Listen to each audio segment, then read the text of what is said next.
నమస్తే సార్. ఈ 4.5 ఇయర్స్లో జగన్ గారు వచ్చిన తర్వాత అసలు ఎలా డెవలప్మెంట్ కావచ్చు, సంక్షేమం కావచ్చు, ప్రజలకు ఎంతవరకు అందుతుంది, ఆయన చేసిన కార్యక్రమాలు? జగన్మోహన్ రెడ్డి గారు ఎలక్షన్కి వచ్చే ముందు పాదయాత్ర నిర్వహించారు.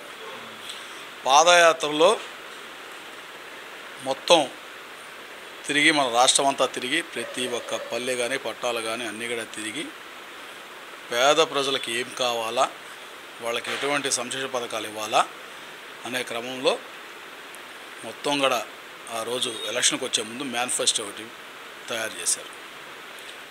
మాకు దేశ చరిత్రలో ఎప్పుడు కూడా ఏ ముఖ్యమంత్రి కూడా ఒక మేనిఫెస్టో ప్రవేశపెట్టిన తర్వాత మన పదవి కాలం అయిపోయేటప్పుడు కూడా పూర్తి చేయలేని పరిస్థితి ఉంటుంది. అలా కాకుండా ఈరోజు మన ప్రియతమ ముఖ్యమంత్రి వైఎస్ జగన్మోహన్ రెడ్డి గారు ఆల్మోస్ట్ 98% అంటే 100% చేరువలో ఈరోజు మన జగన్మోహన్ రెడ్డి గారు ఆ రోజు పాదయాత్రలో ఏమేమి చెప్పారో ప్రతి ఒక్క వాగ్దానం కూడా తూచా తప్పకుండా ఇంకా కూడా మేనిఫెస్టోలో పెట్టినాడే కాకుండా కూడా ఇంకా కూడా పథకాలను ఎన్నడూ కూడా ఈరోజు ఇవ్వడం జరిగింది. అపోజిషన్ నుంచి వచ్చే కామెంట్స్ ఇలాంటి పథకాలు ఇవ్వడం వల్ల రాష్ట్రం అప్పులపాలు అవుతుంది, శ్రీలంక అవుతుంది, జగన్ గారికి అసలు రాజకీయం తెలియదు అని అంటున్నారు సార్. దానికి పథకాలు ఇవ్వడం అనేది వాస్తవంగా మనకు కానీ రెవెన్యూ లేకపోతే ఎవరు ఇవ్వలేరు.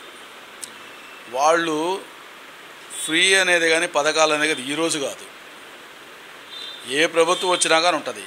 కానీ ఎవరికి ఏ పథకాలు ఇవ్వాలా, ఆ పథకాలు ఇచ్చిన దానివల్ల ఆ ఒక నిరుపేదలు దానివల్ల సంక్షేమం పొందుతారు కాబట్టి చూసుకొని వాస్తవంగా మనం గడిచిన 2 సంవత్సరాల ఆర్థిక పరిస్థితులు ఇబ్బందులు. ఎందుకంటే మనకు గవర్నమెంట్ వచ్చిన తర్వాత జగన్మోహన్ రెడ్డి గారు ముఖ్యమంత్రి అయిన తర్వాత 2 సంవత్సరాలు కరోనా వచ్చి వాస్తవంగా ఆర్థిక సంతోషం అయినా కానీ ఆ పరిస్థితిలో నిజంగా కానీ ఈ పథకాలు అనేది కానీ లేకుండా కానీ ఉంటే జగన్మోహన్ రెడ్డి గారు ప్రవేశపెట్టినట్టు అయినా కానీ అంత ఇబ్బందుల్లో కూడా ఎవరికి కూడా ఎప్పుడు కూడా ఆపకుండా టెన్షన్గా చెప్పినట్టు నిజంగా అవి ఈరోజు వాళ్ళకి ఎంతో ఉపయోగకరంగా ఉన్న పథకాలు.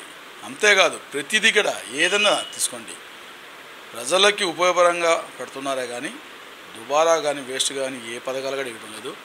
అలా అని చెప్పని మన రాష్ట్రం అయితే అభివృద్ధిలోనే పోతుంది కానీ ఎక్కడ కూడా గుంటన పడిన పరిస్థితి అయితే ఏమీ లేదు. ఈరోజు చూస్తూ ఉన్నాం మనం రాష్ట్రంలో కావచ్చు, మన జిల్లాల్లో కావచ్చు, పట్టణాల్లో కావచ్చు, నగరాల్లో కావచ్చు డెవలప్మెంట్ అనేది జరుగుతుంది. ఒక దగ్గర మన నెల్లూరు జిల్లాలో ఎత్తుకుంటే నెల్లూరు జిల్లాలో నెల్లూరు నగరంలో అయితే కొన్ని వేల రూపాయలు కాదు వేల కోట్ల రూపాయలతో ఈరోజు అభివృద్ధి జరుగుతుంది. నెల్లూరు నగరంలో ఇంత పెద్ద ఎత్తున అభివృద్ధి జరుగుతుందంటే వాళ్ళు ఎవరో ఎట్ట మాట్లాడుతున్నారో అర్థం కావట్లా. అంటే ఈ పచ్చ చొక్కా వేసుకున్న తెలుగుదేశం పార్టీ వాళ్ళు ఉంటారు, వాళ్ళకి ఎప్పుడు కూడా పచ్చకామ వాళ్ళకి ఎప్పుడు కూడా వాళ్ళ కళ్ళు పచ్చగా ఉంటాయి. ఆ టైప్లో వాళ్ళు చూస్తూ ఉంటారు.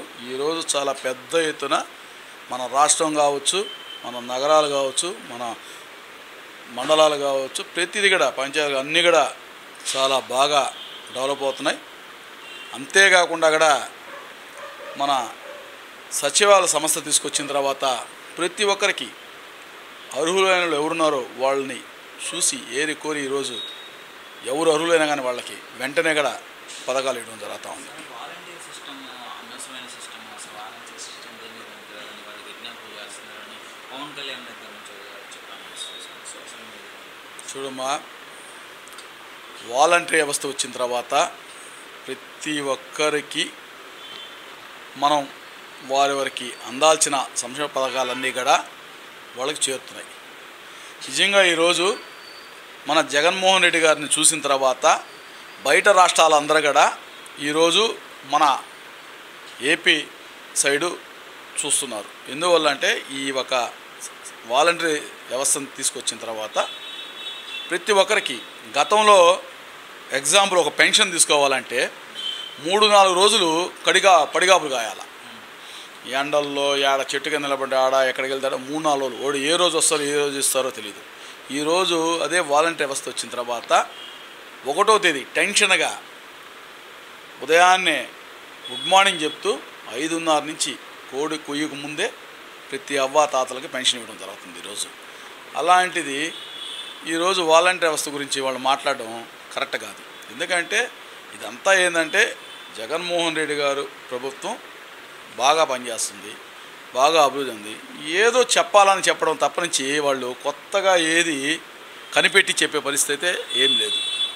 మరి ఇప్పుడు ఎలక్షన్స్తో వస్తున్నారు సార్, జనసేన టీడీపీ కుదిరితే బీజేపీ కూడా కలవచ్చు అని వాళ్ళే చెప్తున్నారు. సో ఎలా ఉండిపోతుంది అంటారు? అదే స్వామి చెప్పినట్టు పందులన్నీ గుంపుగా వస్తాయి, సింహం సింగిల్గానే వస్తుంది. గతంలో కూడా మనం సింగిల్గానే వచ్చాము, ఇప్పుడు కూడా సింగిల్గానే వస్తాం. దానివల్ల పవన్ కళ్యాణ్ వచ్చిన దానివల్ల ఏం పీకేది లేదు. ఇంకోరు వచ్చినా కానీ ఏమొచ్చినా కానీ ఈరోజు ప్రజలు నమ్మే పరిస్థితిలో లేరు. ఏముంది పవన్ కళ్యాణ్కి?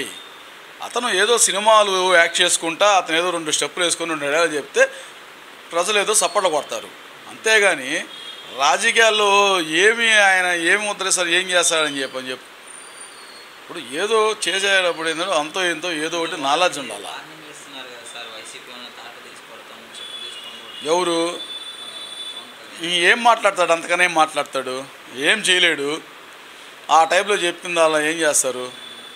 ఇప్పుడు టీడీపీ నాయకులు కూడా అంటే అయ్యన్న పాత్ర కావచ్చు, అచ్చెన్నాయుడు గారు కావచ్చు, ఇంకా కొంతమంది వైసీపీ గురించి జగన్ గారిని కూడా అసభ్యకరంగా మాట్లాడడం ఇట్లాంటివి జరుగుతున్నాయి.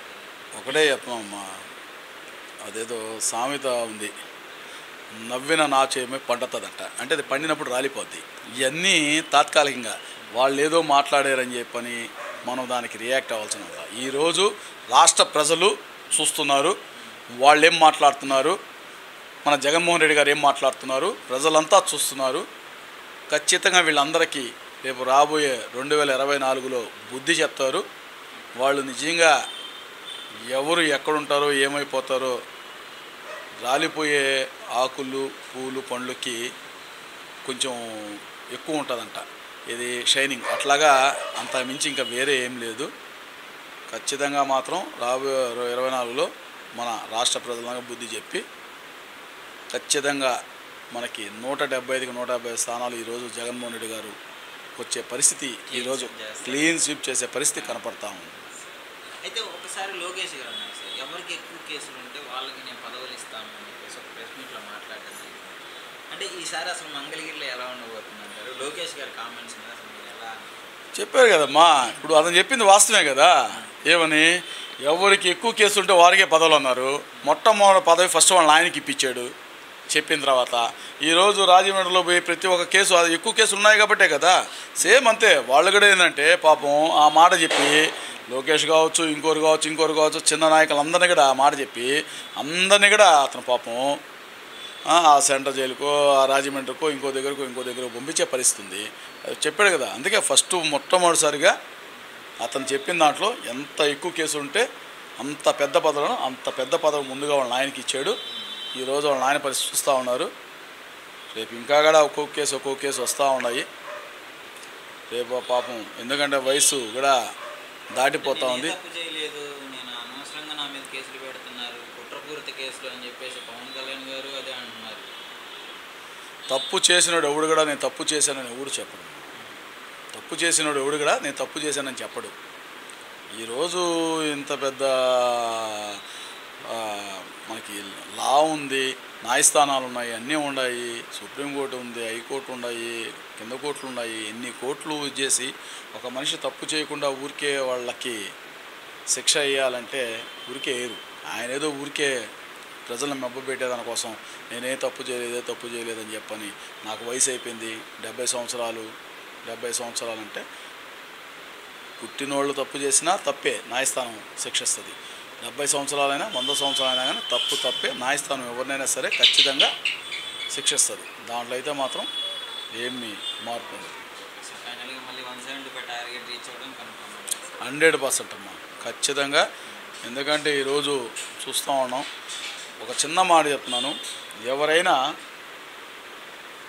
నేను అది చేస్తాను ఇది చేస్తాను, నేను అది చేశాను ఇది చేశాను అని చెప్పుకొని ప్రజల్లో పోతారు.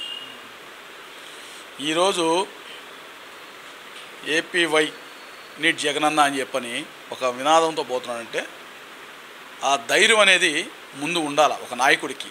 అంటే నేను ఏం చేశానో ప్రజలనే పోయి అడగండి అని చెప్తున్నారు. అంటే ప్రజలకి చేశారు కాబట్టి మనం ధైర్యంగా ప్రజల్లో పోతున్నాం,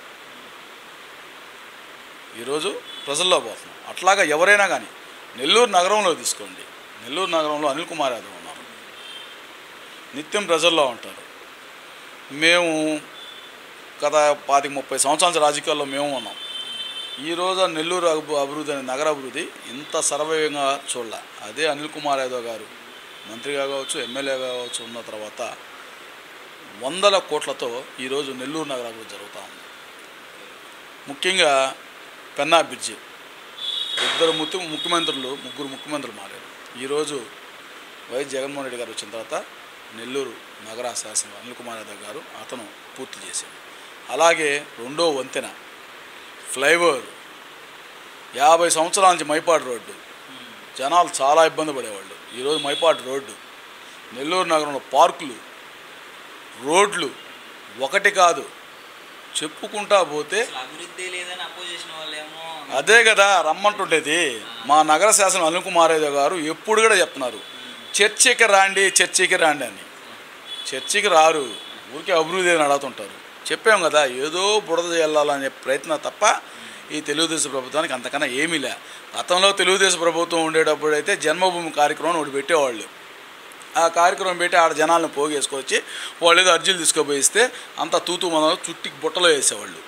ఆ పచ్చ చొక్కా వేసుకునే వాళ్ళకి ఆ జన్మభూమి కమిటీ మెంబర్కి ఇచ్చారు. ఈరోజు ఆ పరిస్థితి కాదు. జగన్మోహన్ రెడ్డి గారు సచివాలయ సంస్థ ఏర్పాటు చేసిన తర్వాత అర్హులైన ఎవరికైనా సరే దానికి క్యాస్ట్ లేదు, ఇంకోటి లేదు. వాళ్ళు ఎవరు టీడీపీనా, తెలుగుదేశమా, వైసీపీనా, కాంగ్రెసా, కమ్యూనిస్టా ఏమీ లేదు. అర్హులైన వాళ్ళకి ఎవడైనా సరే వారికి ఈరోజు పథకం ఇచ్చే విధంగా ఈరోజు మన సచివాలయ సంస్థలు పనిచేస్తూ ఉన్నాయి. ఇంకా అంతకన్నా నిరసన